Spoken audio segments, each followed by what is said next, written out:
Hello everyone. Today I am back to talk to you about the book written by Jim Camp, which is The Power to Say No.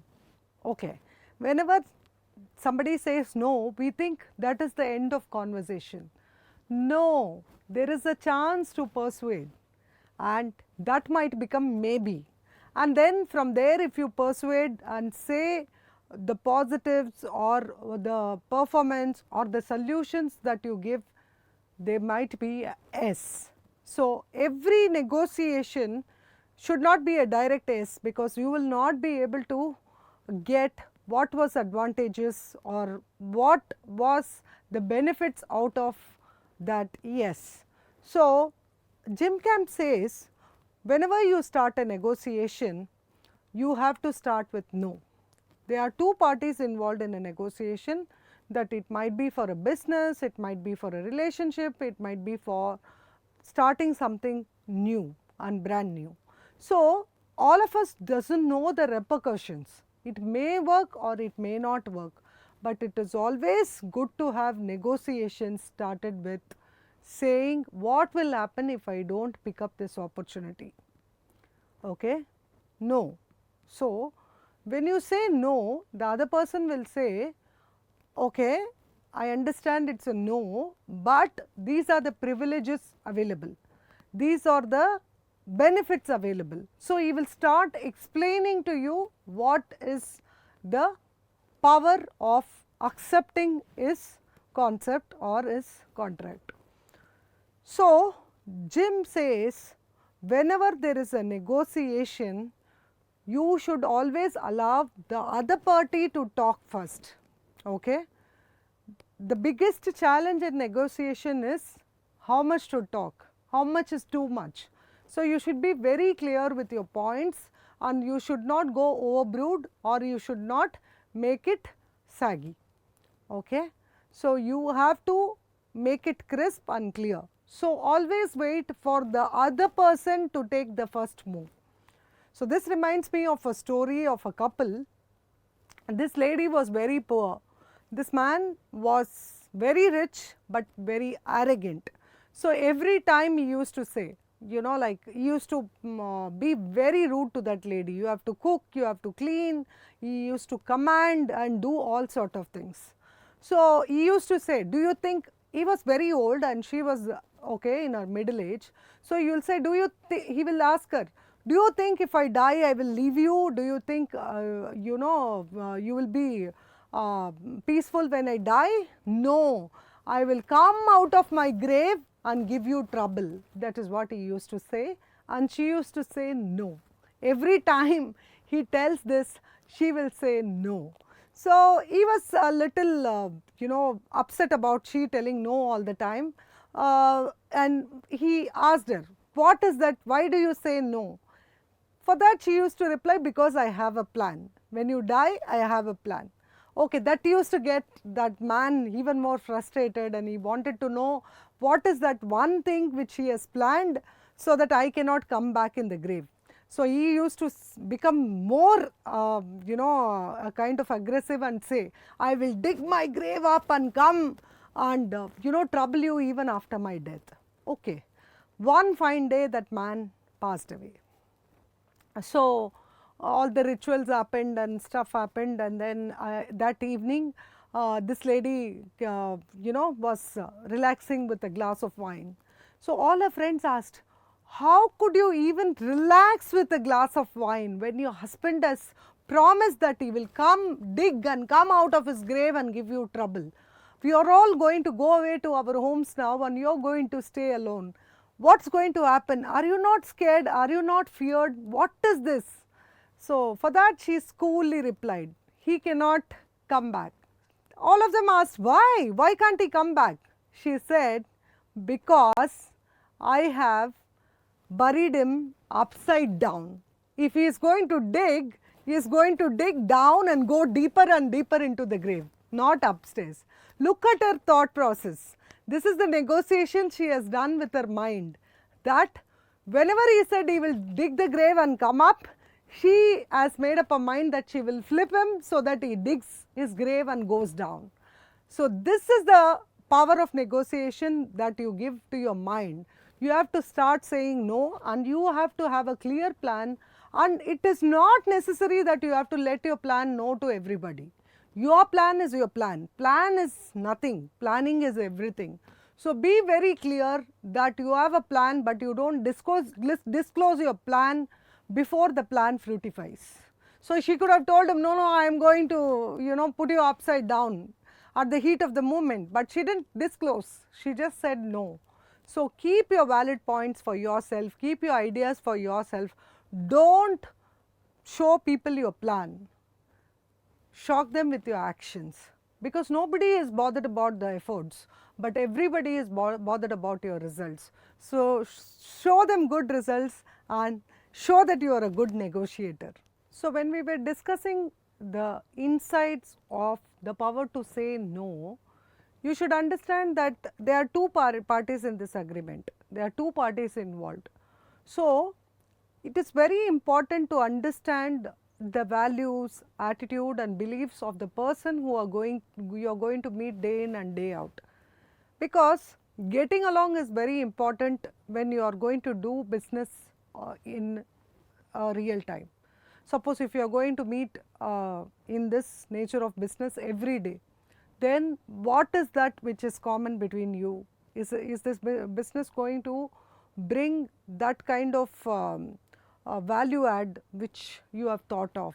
Or if it is a big business, is the company's vision and mission statement matches with what you say, whether your mission statement and other mission statement matches. All that is important, all that is very, very important. So, first thing is know with whom you are doing your negotiation. Furthermore, analyze what is the kind of advisory you both are going to impact. So, do not get deceived by PowerPoint presentations. Sometimes whatever is told in PowerPoints is not what it exactly is. So, go do your homework, go check on the company, check on their profit and loss statements, look into their ratings, see what kind of businesses they have given in the past. So, all this will give you a fair idea whether you really want to get into a contract with this person or not, be it a person or a company. Very importantly, you should also know what you are trading for, okay, because it involves your time, it involves your money, it involves your peace of mind, it involves the most crucial part of your years.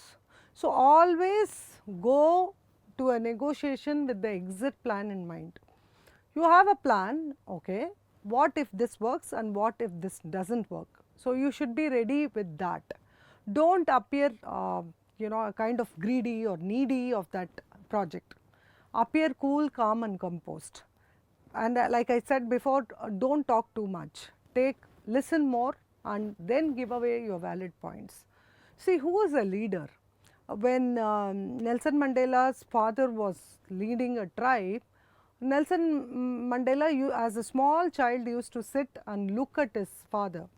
So, he was the advisory his father ran was so beautiful that made him a humanitarian, he says, my upbringing and what I saw when I was young, that brings me to be what I am. So, Nelson Mandela has told in one of his to one of the journalists, what you are made of, what made Nelson Mandela. When he was questioned like this, he told, my father. When she asked furthermore questions like why, he told, my father was driving a tribe, he was a guiding force, he was the leader.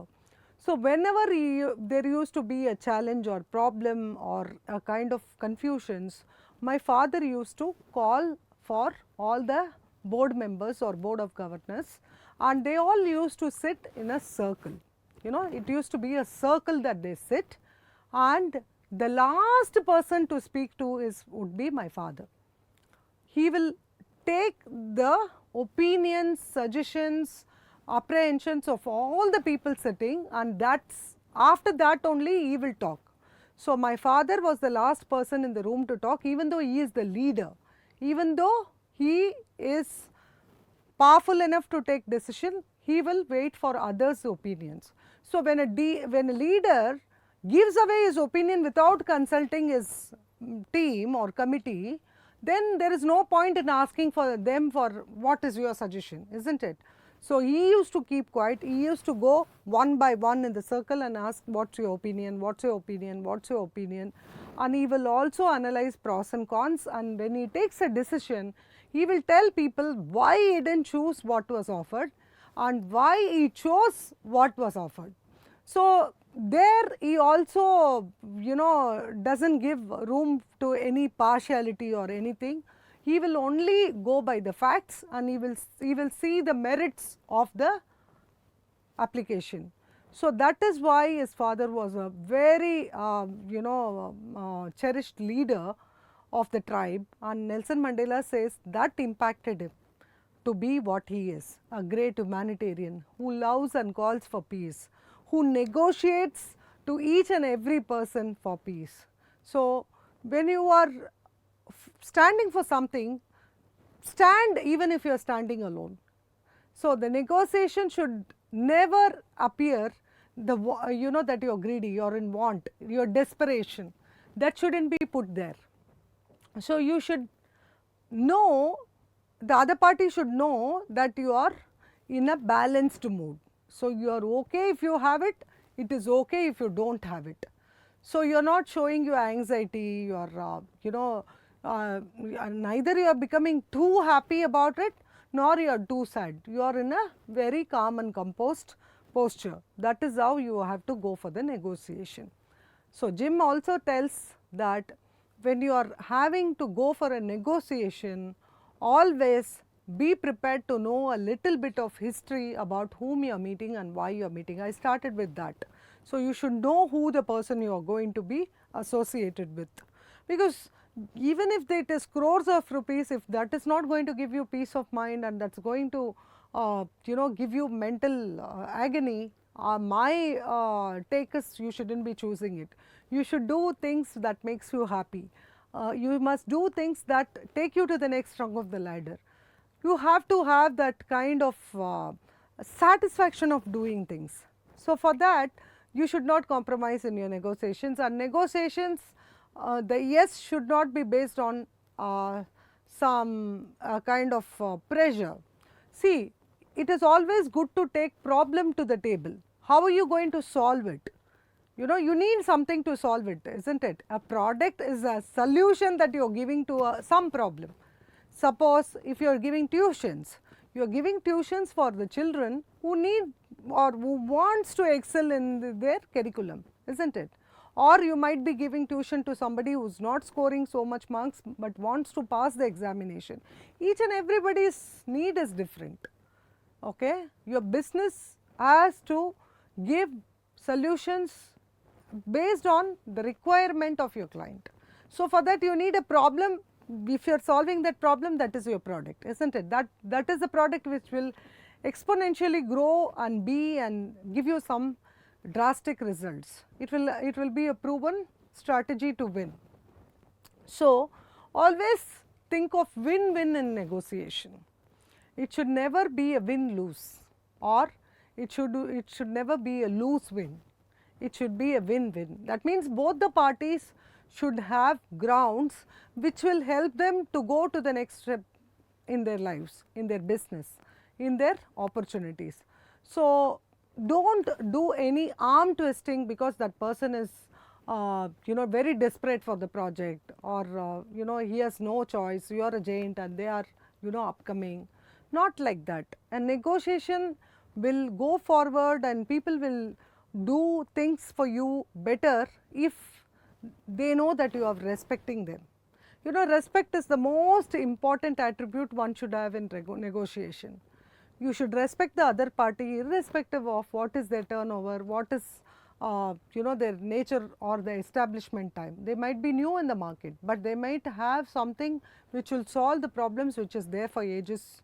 So, you should be very clear that when you are sitting in the negotiation table, it is not about what is your turnover or how many years you have been in the business, but it is all about coming together. What is that one problem you can solve and make income generating activities for both of you, which is useful for both of you or which is beneficial for both of you. So, that should be your agenda. If that is your agenda, you can do miracle in your business. So, I always say there is no win lose, it is always either winning or learning. So, you have to do a favor to the other person by being that great humble person and showing them the way that they can be better. So, negotiation is not about putting up an attitude and telling, do you know who I am? It is all about, do you know what we can become together. So, together all are powerful. When you are doing negotiation skills, go like an empty cup, okay? Do not fill your cup, because any cup which is full cannot be filled again. It will, you know, overflow, and then there will not be benefit for anybody. You can only pour how much it can hold. So, empty your cup and refill every time you go and meet a new vendor or a new negotiation you do. Make sure that you are there for them and you make their lives marvelous and spectacular. So, negotiation is one thing which keeps happening in our everyday lives. Every day, every transaction is a negotiation. So, it starts at home, right? Will you cook the food? I will drop the children in school. If it is a conversation between the spouse, you know, spouses discuss this. Can I come at 8 o'clock? Will you be able to bring, go to the market and bring vegetables for tomorrow? Yeah, this is also a negotiation. Or it can be this, I have a tour coming up that I have to go to the tour. Can you take the children to the excursion? Or anything like that. Sundays, who is going to clean what? Everything is a negotiation. I do this, you do this. So, you do not have to all the time say yes boss, yes boss, yes boss. You do not have to be people pleasing, but you can always say, okay, I can do this if this is taken care of, or can you do this, okay? I can drop the children, but can you ensure while coming back home you can fill the petrol? So, there is lot of conversation happening. When the other person knows that you are genuinely interested and you are giving your 100% cooperation, there is frequency of interaction and you are showing them the brightness of the future, the negotiation wins. So, always be above the bar. You give more. Instead of taking more, givers gain. The more you give, the better it becomes. It becomes amazing. So, become that person who is a giver, because givers always gain. So, this is all about negotiation. Let us talk more about other topics of developing ourselves. So, the insight of the 50 books have started, and I am sure you guys are enjoying the negotiation part and much more topics to come. If you really like it, comment, like and subscribe for our channel. St. Mother Teresa University is trying to give you so much content and context which will add value to your lives. It is more than an MBA, it is more than being a Master of Business Administration, it is about becoming a better person. It is about managing your life, managing your business, managing your attitude. So, it is more of what you look for. I am talking about negotiation skills, I am talking about time management, I am talking about communication, I am talking about leadership, I am talking about power goals, I am talking about brain power, and I am talking about so much more. Please subscribe to our channel, be here and see that you will be learning so much and there will be a transformational journey. So, I am doing this 50 books insights to help you all take the essence home every day without fail. Invest this 20 minutes. When you invest 20 minutes of your life, it will give you 80% of the outcome. That is a rule, right? So, let us have this Pareto's rule of taking 20% action and having 80% result. The 20 minutes that you spend listening to all these great authors who have given essence and insights of powerful techniques, let us read them, let us watch them, let us follow them and let us have an impactful life, because we have only one life and we all don't know when it's going to end. So nobody is going to leave this planet alive, isn't it? The moment we are born, we are walking towards the grave. So let's do what it takes. Make and resolve yourself to spend 20 minutes to watch this video and make yourself a better you.